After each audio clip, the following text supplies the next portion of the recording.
And for more on China-U.S. relations, I'm joined here in the studio by Sourabh Gupta.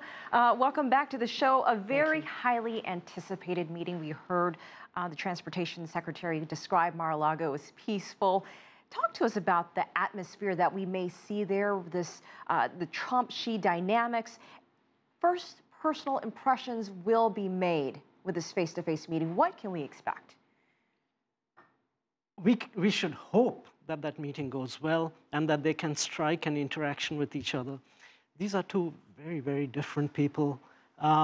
President Xi runs an enormous ship, and his role is to consolidate everybody on the ship and provide leadership to it. President Trump has come in as a destroyer of the existing system and take it onto a new platform. They come in with very different mindsets and interpersonal hobbies and interests too. So and he's still new at the job. And very new at the job, President Trump, of course. So hopefully they can hit it off, but it's hard to say. What issues do you think will take the forefront during this two-day summit? Do you think it'll be more of a getting to know you type meeting or getting right down to the issues? It's again hard to say. It's going to be a getting to know you summit and trying to frame broad guiding principles for this relationship.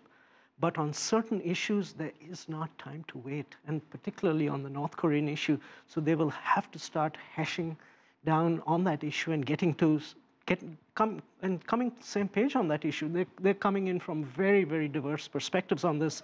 But as I foresee it, I think what's perhaps going to happen at this meeting is set broad guiding principles, get to know each other, and try to create an institutionalized format in which the two sides can keep meeting at a senior level, not at the leaders level, but at a senior level, and take the process from there. We do know that President Trump is very fond of going on social media, tweeting just within about an hour or so. Perhaps a preview of what he hopes to talk about. If we could see those tweets, it was trade, American jobs. Do you see some of these issues, DPRK, trade? I mean, these are issues where the U.S. and China don't really have a lot in common. Can they start to lay the groundwork to find areas of common interest regarding these topics? I think they must, and I think they will make a very serious effort to do so. And both parties actually have interests in getting the other party on their page. For example, on DPRK, the U.S. wants China to do more and more and more. And China obviously has put out its proposals, suspension for suspension proposal, parallel track proposal, et cetera, et cetera. But on the cross-straits issue, which I think is something President Xi will come fairly heavily with President Trump, for him to reiterate the one China policy, the one China principle, and also to have understandings on arms sales, et cetera, et cetera. So there are scope and area for bargaining. I wouldn't say getting down to the nitty-gritty details in bargaining, but they can understand that both of them have interests at stake, and that both of them can find areas where they could perhaps work together and trade each other's interests off to work together. But of course, we have issues like trade and all, where I don't see any progress being made right now because it's still premature to do so.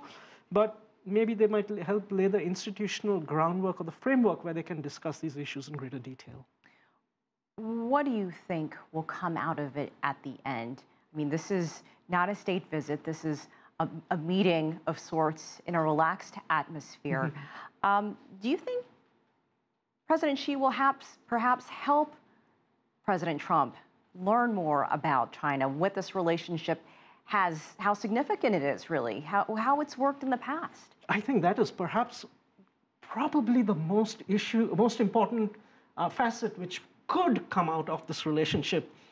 You know, the issue has been that U.S. presidents, right from the time of normalization, they run against China in their elections, but once they get into office, they kind of revert back to the mean. But President Trump also isn't one of your typical presidents who will revert to the mean. So President Xi can impress upon him the immense importance of this relationship, both from a bilateral perspective, from a regional perspective, and from a multilateral perspective, having been in that job, having been in that position. And perhaps we can hope that something comes from that front. As we've also discussed earlier, President Trump has had a loose mouth and a loose Twitter habit, but he has also been cautious since coming into office in his pronouncements on China. He understands the importance of this relationship. His daughter went to the Chinese embassy on the Chinese New Year. So he understands this relationship, and perhaps this will allow that environment for them to get to know each other better and hopefully begin to start harmonizing their disparate interests. All right, Sourabh Gupta, as always, we appreciate your insight. Thank you.